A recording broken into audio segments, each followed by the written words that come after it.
Hello, everyone, and welcome to the full moon in Pisces, August 26th, 2018. So, my chart is from my area, and let's get started.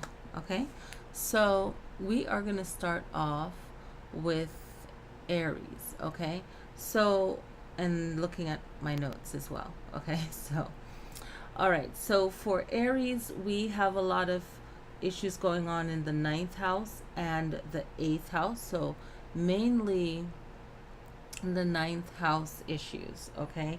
And that's dealing with traveling, higher learning, anything of that nature. Maybe law, any kind of issues with that. Really seeking wisdom, understanding for what you're going through right now, okay? And let's go over to Taurus, okay? So we have Taurus has Uranus, which is forward thinking. It really doesn't care for tradition, okay? And Uranus is in retrograde. And Taurus, you're gonna feel like you have like a lot of attention on you right now, and that's where you are in the chart at the moment. You have some ninth house issues going on, but mainly a lot of 10th house issues, okay? And your 10th house issues is your careers, your goal, your structure, Taurus. So you're really getting a lot of attention right now, and you like that. And it's like your time right now, because when it's not your time, you're pretty laid back and not really putting yourself out there. Okay, so we're going to move over to Gemini. We have 10th house issues, 11th house issues. More so, I feel, at least from my area where I am, more of 11th house issues, where it's group, friends, things that you hope for. Any issues, Gemini, with friendship, groups of friends, future planning, a lot of future planning, a lot of future goals that you're thinking of. And also a lot of attention is focused on, I feel, a lot of people who are Aries, Taurus, and Gemini, okay, in the MC area of the chart, okay. And then we're going to look at Cancer. Cancer, you have like a lot of 11th house issues, okay. And I take that back. For Gemini, actually, yeah, it is 11th house issues. Yeah, for Gemini, it's a lot of 11th house issues. Also Cancer, okay, groups of friends, helping others, anything to do with friends, and just feeling connected to other people, being really social, and also thinking about your future, okay. Then we move over to Leo. Leo has the North Node, which is Leo. The North Node is more of you feeling or thinking of your life purpose, and you're gonna want to control that life purpose, okay. And things are not going to be perceived the way that you intended it for it, because it's just not. There's so much retrograde going on, even with the North Node and the South Node across from you in your opposite sign of Aquarius. So Leo, you have this North Node retrograde. The North Node is about your life purpose, where you're going, where you want to be in your life, your life goals, okay. And then you have Mercury, okay, and Mercury's not in retrograde right now, but your communication is still going to be off, so people are not going to receive your message the way you want them to. So let's look at this. It's a lot of 12th house issues. So the 12th house issues has to do mainly with Pisces, and we're in the full moon of Pisces, right? So the 12th house issues is healing yourself, maybe looking at ending something that is not working for you, find closure with that, really dig deep into spirituality to help you, and really being alone by yourself. You know, any alone time that you can get is going to be really good for you, Leo. Then we're going to look at Virgo. Leo also has first house issues too, which is the self. So really taking that 12th house energy of Pisces, because the 12th house belongs to Pisces, but the 12th house is in your sign right now at this full moon in Pisces. So 12th house issues, like I said before, endings, okay, anything that you feel you need to end, right? Healings, spirituality, solitude, karma, a lot of karma issues, Leo. You're going to see that. You're going to see a lot of thought about spirituality for you, like the afterlife is more of a thought, okay? You also have, like I said, Mercury in retrograde, so a lot of communicating, but really communicating with yourself, working on yourself. You have the first house also here, which is Aries, is the first house, okay? And it's more of you working on yourself, okay? Let's move to Virgo. Virgo, you have first and second house issues, which is the first house issues is you working on yourself, Virgo, but a lot of the second house issues, which is money, income, and work. So if you happen to be a Virgo that you're not really working right now, if you're retired, you really want to manage your money well. If you are a Virgo working, you want to manage your money well. If you're thinking of retiring, you want to really focus on better management of your money. Second house issues, okay? And second house issues belong to Taurus, and Taurus is an earth sign like you, and they're very much about the family and the home. So a lot of issues about the family and the home is going to come up for you, and you want to gear that around income and really balancing out your money situation. Okay, so a lot of it I'm looking at astrology, but just intuitive reading as well. Okay, so from Virgo, let's go to Libra. So we're looking at Libra right here. Okay, and Libra has second and third house issues, but mostly third house. So again, second house issues, you already hear me mention that for money, work, and income. So you're going to be thinking a lot about that. The third house issues is Gemini's house of communication and thinking, right? Geminis are all about thinking. So Libra, you have that Gemini mind in your house, okay? And you also have Venus, and Venus is about we'll get back to Venus. So the third house issues is the mind, communication, thinking, and being social.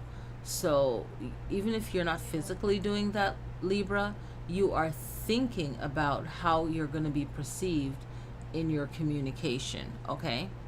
Now you have Venus, the planet Venus. So Venus is all about love, beauty, but Venus is also has that fighting quality. So if it has to do with a relationship, you want it to work. Anything that has to do with Venus, that love, relationship. But what people don't really think about with Venus is money and how you're using it towards love, how it affects that, right? And just fighting for the love and any kind of things that resembles beauty for you. So what is beauty for you? So you'll know how to apply that to your life at this moment. And this reading is for the full moon, okay, in Pisces, but also you can implement that for the days leading up to the new moon, the upcoming new moon. So that's how I like to tell people about the readings, is how to implement that for the full moon, but also for the days leading up, and just helping yourself with whatever your issues are in your life. So Scorpio has third and fourth house issues. So I'm not going to go back over the third house issues because I did that already. So the fourth house issues is home, family, self-care. Okay, the fourth house belongs to Cancer. Okay, so you're dealing with a lot of issues that has to do with the home. And Jupiter, the planet Jupiter, is in your sign for this full moon. So Jupiter is all about being better, being bigger than you are right now. So it's all about expanding. Okay, so you're going to feel like you really want to be bigger than you are, and the desire to grow and just take small steps towards that. Don't become overwhelmed, Scorpio, because you're very passionate about wanting what you want, and you're very much self-taught. You fight for yourself and for what you want. So don't be hard on yourself when you feel like, hey, I need to be bigger than I am or further than I am right now. Sagittarius. So let's move on to Sagittarius. Sagittarius, you don't have any planets going on. Okay, so from here to here, nothing going on here except for 4th house and 5th house issues. And you have more 4th house issues, which is home, family, taking care of yourself, kind of like that Cancerian mind of self-love. And you're under a water sign right now for the Pisces full moon, just like Cancer is a water sign. So it's a lot of compassion for self. And the 5th house deals with love and romance. The 5th house belongs to Leo, another fire sign, Sagittarius, just like you. So you want to think about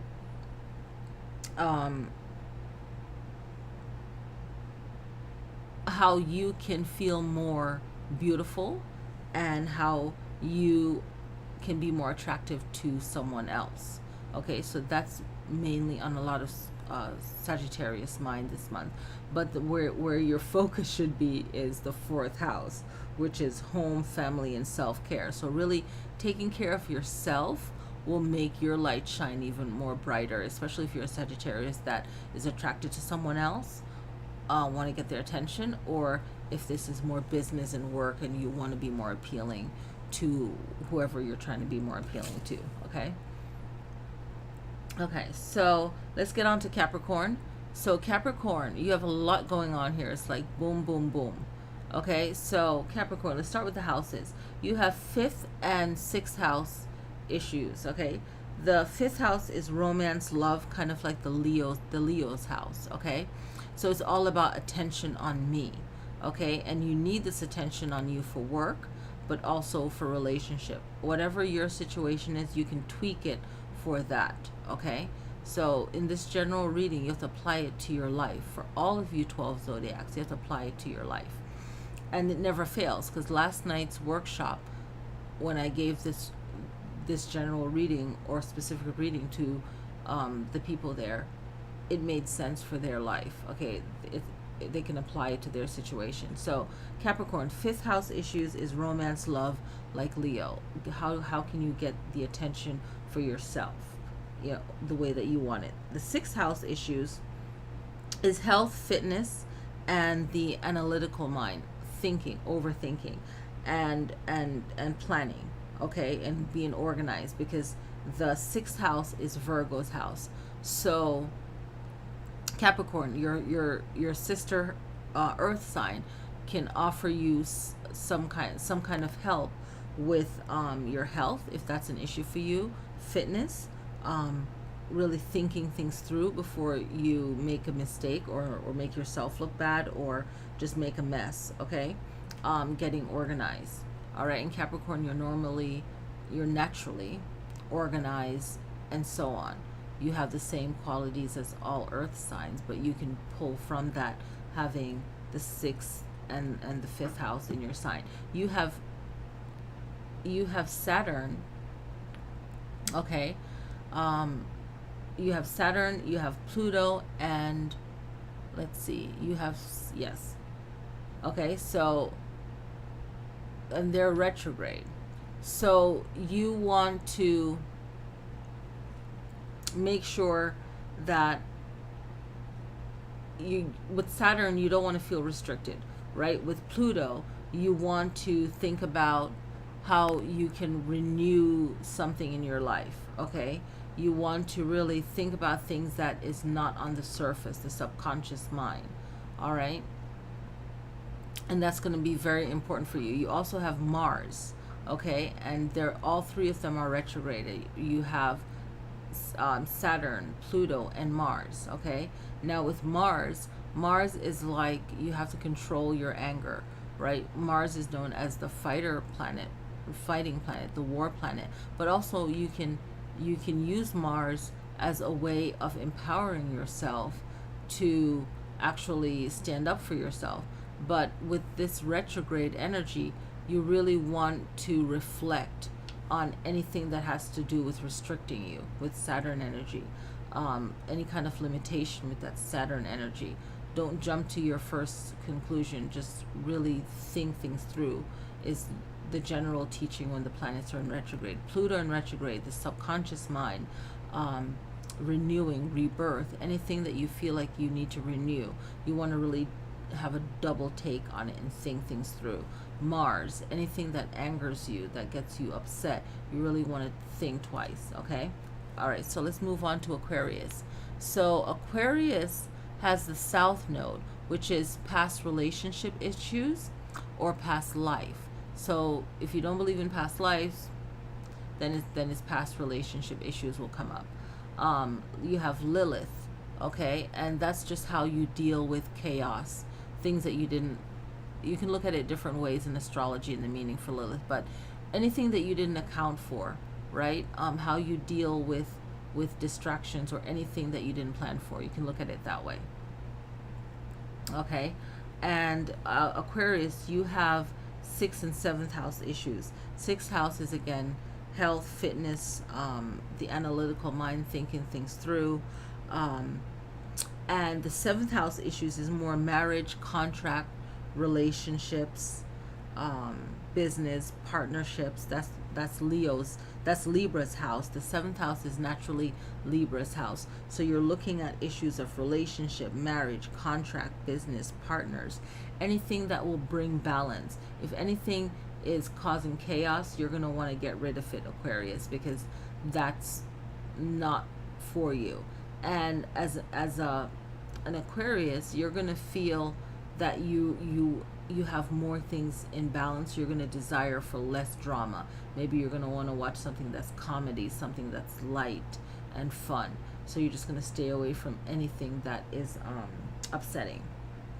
So really focus more on 7th house issues, which is relationships, family, contract, business, partnerships, anything to bring balance. Okay, and that's what you're going to want to do, Aquarius. Okay, and you're going to want to keep a low key. So I feel like Capricorn, Aquarius, and Pisces are just want to be very low key this full moon leading up to the new moon. All right, and I want to go back to Virgo. We're in the sun sign of Virgo, so I didn't really focus on that. You're in the sun sign. We're in Virgo season right now, so happy birthday to all the Virgos. Okay, back over. We already did Aquarius. Let's jump to Pisces. So it is a Pisces full moon. So Pisces full moon, you see the moon is in Pisces. And we have Neptune. Okay, and Neptune is retrograde. We have Chiron retrograde. So Neptune is all about inspiration. You're feeling very intuitive, very psychic, and Pisces are naturally very intuitive. Okay, and you might be getting a lot of vivid dreams. You can do a lot of astral projection under this moon, a lot of meditating, especially for all water signs, not just Pisces. Everyone can take part in this, but the element of the particular moon, it's even more powerful for all water signs, being a Pisces full moon. Okay, and if you have a water sign that's your rising sign or your moon sign or your north node, it's very powerful for you as well. So that Neptune energy of dreams, illusion, inspiration, psychic, being very knowing, just trusting your intuition, that psychic energy, right? So really focusing on that Neptune energy under this full moon. Now Chiron is the effort to heal yourself. So Pisces, you're working on a lot of healing, and for everyone else in the zodiac that I mentioned, healing work, you want to do that under this Pisces moon. Now Pisces is don't think of the negative attributes for each sign, meaning that they're weaknesses, right? Or they're negative attributes where it's like it could be annoying to another sign, or it could just be a weakness. Don't worry about that.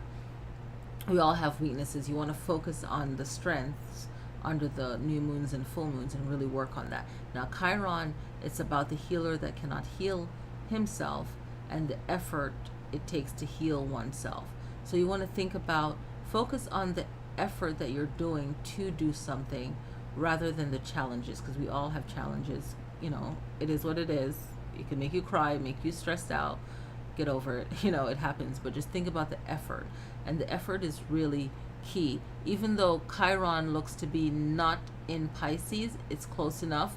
Chiron is actually in Aries as well. But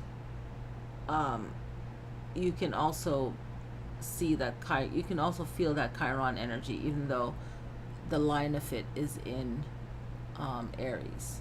Okay, but that Chiron energy is the effort to heal yourself. So both Pisces and Aries can benefit from that. Now the 8th and the 7th house. The 7th house I already talked about, relationship, marriage, contract. The 8th house is Scorpio's house, and Pisces, you have Scorpio's house in your sign for this new moon, for this full moon in Pisces. So the 8th house deals with coming together, right? Merging, death and life, sex, finances, taxes, loans, endings and beginnings. And that Scorpio energy, that 8th house energy, has to do with fighting for yourself. So maybe you'll feel like you have to do a lot of things on your own. You're not getting a lot of help. But you can still reach out for help. If you feel like it's not really working, maybe it's something that you need to do on your own. But a lot of you will have to just focus on the 8th house issues, which is Scorpio's house of finances, taxes, loans, endings and beginnings. So what works for you? What works for you? What's going on in your life right now? So that's all the 12th house reading, and that's what I wanted to focus on in my video. So for my area, the full moon in Pisces will happen at 4:56 in the morning on Sunday. And wherever the peak of the full moon is in your area, it's a great time for you to maybe have a quiet moment to yourself, maybe meditate, find a meditation that you like to do. Whatever it is that you feel, a chant on a particular problem, the solution. So at the peak time in your area is when you just kind of want to have solitude, silence, whatever you feel you want to do at that moment, but something that is empowering and is peaceful, uplifting for you. So I hope you guys like this video, and I will see you guys next time. Peace.